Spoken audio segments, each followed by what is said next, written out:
It's hard to believe, but it was 1 year ago tonight that we were hit by that devastating October windstorm. Meteorologist Ryan Breton is here now, and our viewers have been sharing their memories about that all day with us. Yeah, that's right, Pat and Cindy. Even 1 year later, those experiences from that windstorm still very vivid.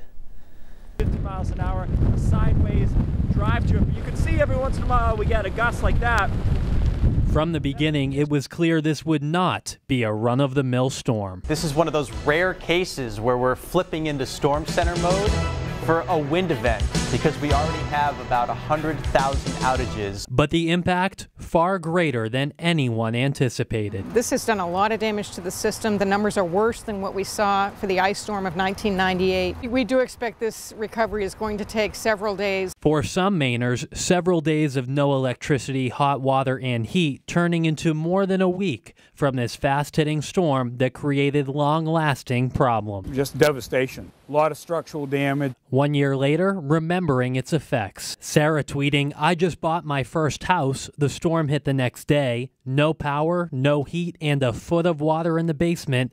A great start to home ownership." Others joking it's almost hard to remember how long the power was out because of the hum of generators for days and days. And a common theme, it changed how we react to windy forecasts. Corin saying, "Every time I hear windstorms, I think back to this and get scared and worried until it passes."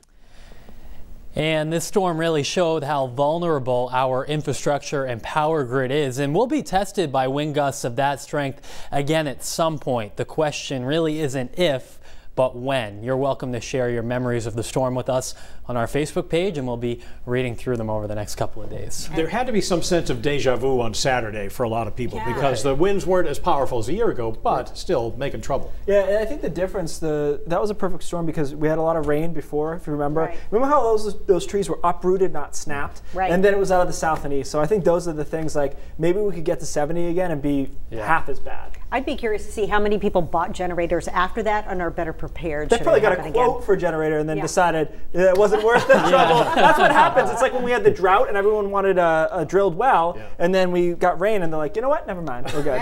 We'll know it's a bad storm when you're here at 4:30 in the morning. That was the only one shift I've worked since I've been back. Well, maybe it'll be the last. Who knows?